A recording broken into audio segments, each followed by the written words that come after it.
네. 자, 이번 시간부터는 이 한 달에 한 번씩 오늘의 티 코너에서 IT의 인사이트를 한번 다뤄보는 인사이트 IT를 준비했습니다. 유재석 컨텐츠 디렉터 그리고 김덕진 부서장 함께합니다. 안녕하세요. 안녕하세요.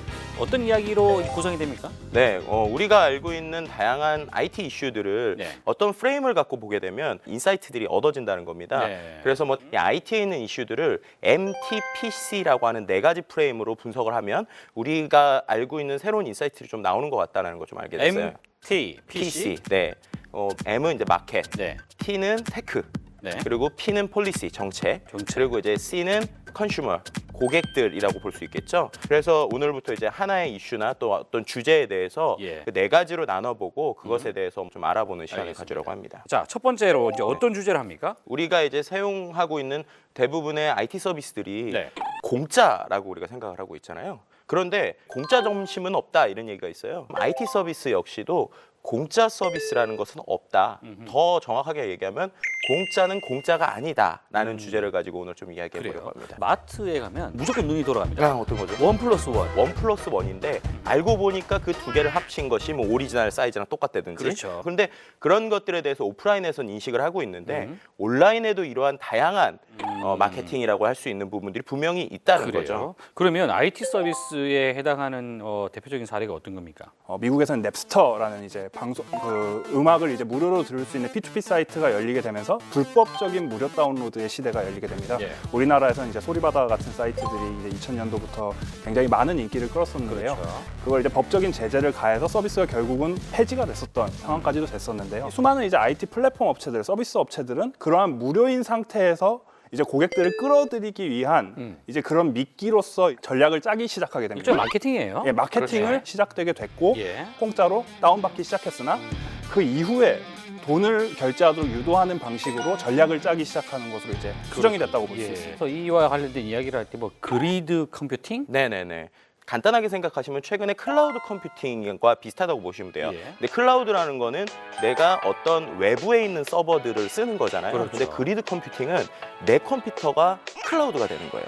그래서 나는 분명히 예를 들어서 음악을 듣거나 나는 파일 다운로드를 받기 위해서 어떤 프로그램을 깔았는데 그 파일 다운로드를 받을 때 다른 사람이 제 컴퓨터에서 갖다 쓰는 겁니다. 보통 근데 P2P 서비스 네. 할 때는 이런 방식을 많이 쓰지 않나요? 그렇죠. 네. 그런데 이제 문제는 네. 그럼 다운로드 받을 때뿐만 아니라 컴퓨터를 킬 때부터 끌 때까지 그게 계속 상주해 있는 거예요. 대표적인 게 이제 네이버 웹툰이었었는데요. 앱을 다운 받았을 때 이게 이 사람의 휴대폰이 서버가 되는 겁니다. 네이버 메인 서버가 아닌 다른 사용자의 스마트폰에서 다운을 받는 형식으로 서버를 이용했다가 걸렸던 적이 있었습니다. 일부러 이렇게 전달을 시켜줬던 거를 사실 명시를 했어야 되는데 그래서 이걸 명시하지 않았다가 센 것으로 지금 근데 그게 왜 중요한 잘못된 건가요? 그러니까 스마트폰도 엄연한 사용자의 재산인데 예. 이거를 명시해 놓지 않고 여기서 나오는 비용들 같은 것들을 사용자한테 약간 떠맡게 한다라는 그런 측면이 있습니다. 자, 지금 이 사례를 통해서 이제 이야기를 했지만 사실은 만연합니다. 지금 비슷한 어떤 방법들이. 최근에 가장 유행하는 방식이죠. 이 인앱 결제, 앱 안에서 결제를 하는 방식이죠. 그래서 뭐 다운로드 받을 때는 무료라고 해서 다운로드를 받았는데 네네. 실제로 쓰다 보면은 돈을 내고 쓸 때보다 더 많은 돈을 결제해야 되는. 대표적인 게 게임 아닙니까? 네, 그렇죠. 게임을 더 하고 싶기 위해서는 일정 시간 이상이 되면 기다려야 됩니다. 근데 그 기다리는 것을 너 기다리지 말고 친구에게 뭔가를 돈 내거나 예. 아니면은 돈을 주고 사라. 아, 그러니까 네. 그 하트. 네, 그렇죠. 게임뿐만 아니라 다양한 클라우드 서비스들이 있잖아요. 그 클라우드 서비스들도 일종의 인앱 결제 방식이라고 보시면 돼요. 처음 했을 때는 기본 용량을 줍니다. 그렇죠. 그렇죠. 근데 이제 사용하다 보면 그 용량이 분명히 모자라요. 네. 그럼 이제 그 용량을 늘리기 위해서는 비용을 결제하거나 또는 친구를 초대해야 됩니다. 한 가지 경우가 더 있는데요. 그 드롭박스 같은 경우가 무료로 사용하려면 카드를 등록시켜 놔야 된다. 얘기를 해서 한 달 동안 무료로 사용을 하게 해주는데요. 한 달이 지나는 즉시 과금을 바로 매겨버립니다. 그래가지고 만약에 그 사람의 카드에 돈이 없는 경우 다른 카드를 등록하지 않으면 탈퇴도 못하게 해놓고 계속 그게 연체가 되는 형태로 결국은 지갑에서 돈을 꺼내는 방식으로 유도도 하고 있습니다. G사에서 만든 G 메일.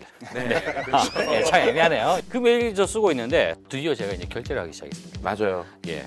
용량이 모자라더라고요. 네, 전환 비용, 또 매몰 비용과 같은 이제 IT 서비스만이 갖고 있는 고유함이 좀 있다고 보는데요. 아이폰으로 이미 앱을 많이 다운받아서 유료로 막 쓰고 있으면 안드로이드로 쉽게 못 넘어가잖아요. 2년 전에 저희 감청 이슈가 있지 않았습니까? 그러면서 이제 텔레그램으로 다 망명한다. 마치 카카오톡이 망할 것처럼 보였지만 피하게 되는 구조로 계속 갈 수 있다고 볼 수 있습니다. 자, 두 번째 경우는 광고를 보게 하는 그렇죠. 이런 개념이네요. 네, 그렇죠. 온라인 광고 서비스인데요. 내가 사용하는 컨텐츠, 내가 보는 컨텐츠에 맞춰서 나에게 맞춤형 광고가 나온다는 거죠.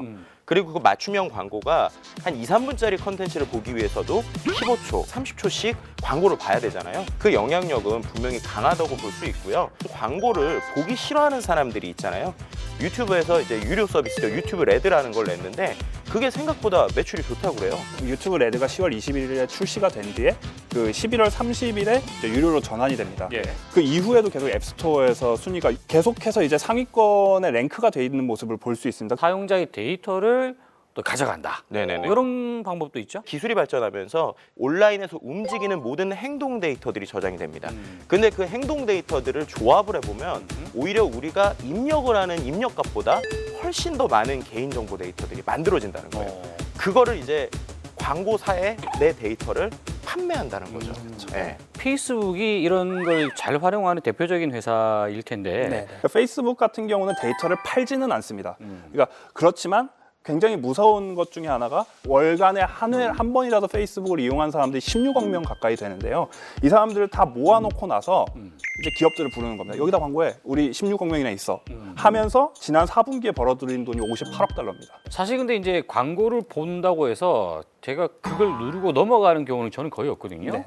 그런데 기업들 입장에서는 이것만으로도 너무 합리적인 결과물을 보여준다는 겁니다. 어떤 기술이 만들어졌기 때문에 가능한 겁니까? 네. 그 인앱 결제 같은 경우가 앱 트래킹 기술이 들어가게 됩니다. 그러면서 4레벨에서 5레벨이 되는데 걸리는 시간이 3시간이 넘게 걸리는 거예요. 그러면은 이 사람에게는 지금 돈을 내면 1시간 만에 끝내줄 수 있겠다.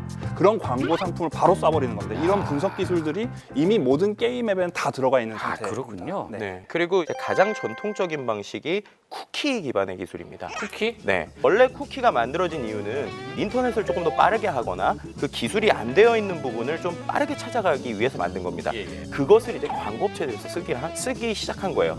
예를 들어서 내가 쇼핑몰에 들어가 있는 쿠키 정보들이 다 있으니까 이걸 기반으로 뭔가 광고를 하면 될 것 같다라는 생각을 했던 거죠. 그런데 이제는 이 쿠키를 사람들이 잘 굽기 시작합니다. 대표적인 사례가 이제 구글 어널리틱스라고 보시면 돼요. 흩어져 있는 쿠키 정보를 이제 뭐 사용자나 또 관리자나 아니면 뭐 광고하는 사람들이 쉽게 볼 수 있게 내용을 정리를 하는 겁니다. 예. 그럼 그걸 통해서 이 사람이 이런 행위를 했기 때문에 이런 걸 해주면 되겠구나라는 게 예측이 되겠죠. 그리고 이제 3차가 가장 무서운 건데요. 예를 들어서 저는 페이스북 바깥에서 뭔가 행동을 했는데 예. 페이스북 내에도 영향을 미치고 역으로 페이스북 내에서 행동을 했던 게 밖의 사이트에서도 영향을 미치는 거죠. 구글에서도 이 비슷한 걸 하고 있는데요. 여행 사이트에 관련 정보를 주세요라고 Gmail로 등록을 합니다. 예. 그러면 그 Gmail에 연동돼 있는 제 유튜브 계정에 여행과 관련된 광고들이 뜨기 시작하는 거예요. 지금 이야기를 들으면 들을수록 어쨌든 뭔가 서비스를 이용할 때마다 나의 정보나 나의 어떤 습관, 취향 이런 것들이 다 나가고 있다는 얘기인데 그렇죠. 이거 이래도 되는 겁니까? 국내 같은 경우는 이제 개인정보 취급 방침에 따라서 이제 쿠키 사용에 대해서 고지하도록 되어 있지만 예. 실제 이제 국내 인터넷 사이트 이용 고객의 한 8.3%만이 회원 가입 시 개인정보 보호 약관 등을 읽어보고 57% 이상이 전혀 확인을 하지 않고 있는 전혀 확인 안 상황입니다. 하죠. 그 읽으라고 써놓은 게 아니잖아요. 그렇죠. 그거. 지금 쿠키 같은 경우는 이 정도 문제인데 이제 페이스북 같은 SNS가 굉장히 무서운 겁니다. 왜냐하면은 페이스북은 이름부터 다 공개를 하는 상황입니다. 그렇죠. 그렇기 때문에 이거는 지금 국내법에서는 전혀 보호를 해줄 수가 없는 상황까지도 네. 볼 수가 있는 거죠. 실제로 이 쿠키와 관련돼서 소송도 큰 것들이 많았어요. 애플에 있는 사파리라는 앱이 있지 않습니까? 그렇죠. 근데 사파리에서는 이 쿠키를 차단하는 기능이 있어요. 그런데 구글에서 그걸 몰래 뚫은 거예요. 그래서 그 사파리를 이용하는 사람들의 쿠키 정보도 가지고 뭔가 광고를 쓴 거죠. 2010년에 이미 구글이 개인정보를 불법적으로 수집한 협의 때문에 이 미국에서 그 개인정보 취급에 대해서 합의문을 이미 작성을 했어요. 그래서 이제 그렇게 안 하겠다라고 했는데 예. 그리고 나서 또 걸린 거죠. 그래서 엄청난 이제 그 비용을 지불하게 됐고요. 그렇군요. 결국 우리가 매일 쓰고 있는 이런 IT 관련된 서비스들, 메신저, SNS 다 이런 것들이 결국은 뭔가 나의 정보가 나가든 나의 데이터가 나가든 나의 이 데이터 요금이 나가든 뭐가 나가고 있다는 얘기예요. 네네. 자, 소비자 입장에서 어떻게 해야 됩니까? 결론적으로 일단은 내가 갖고 있는 쿠키 정보 그리고 내가 가지고 있는 것들이 네. 무료가 아니기 때문에 네. 서비스를 쓸 때 생각을 좀 바꿔야 된다는 겁니다. 예를 들어서 페이스북을 내가 공짜로 쓰고 있으니까 정말 좋네라고 접근하는 거랑 네. 한 달에 $8씩을 내고 페이스북을 쓰고 있다라고 생각하는 거랑은 생각이 달라진다는 거죠. 그래서 사실은 진짜 무서운 것 중에 하나는 이러한 기업들이 대세가 된다는 겁니다. 애플은 계속해서 제품을 만듭니다. 구글은 기기를 만들어서 팔지는 않습니다. 이들은 사람들을 구글 플랫폼 위에 올려놓고 거기서 벌어지는 수수료만으로 돈을 버는 그런 정체성을 갖고 있는 기업인데요. 예. 그만큼 더 이상 물건을 팔아서 돈을 버는 기업보다는 예. 무료로 사용자들을 모아놓는 이제 플랫폼 전략을 펼치는 기업들이 더욱더 대세가 될 거라는 좀 그러한 생각을 좀 하게 됩니다. 그래요. 그렇죠. 자, 그 MTPC라는 지수를 통해서 마지막으로 네. 좀 정리를 하실까요? 이 소비자는 좀 더 똑똑해야 된다. 그래서 한 별 2개 정도 줬고요. 그리고 제품 서비스 공급의 주체에 있어서는 더 크기 때문에 별 5개. 그리고 이제 시장 규제 쪽에서는 아직 정부가 너무 못 따라간다. 그래서 별 3개 정도. 그리고 마켓에서는 분명히 계속적으로 발전 가능성이 있기 때문에 한 별 4개 정도를 줬고요. 네, 무료 서비스로 인한 접근성이 확대됐기 때문에 저는 별 4개를 줬습니다. 기술 측면에서는 이제 데이터 분석의 기술이 더욱더 발달하게 될 것이고 이에 따라 완전한 맞춤형 콘텐츠, 맞춤형 광고를 제시함으로써 지갑을 열게 하는 그런 환경이 되기 때문에 저는 별 5개를 줬고요. 그 정책 측면에서는 기술이 더 앞서기 때문에 별 3개를 줬고요.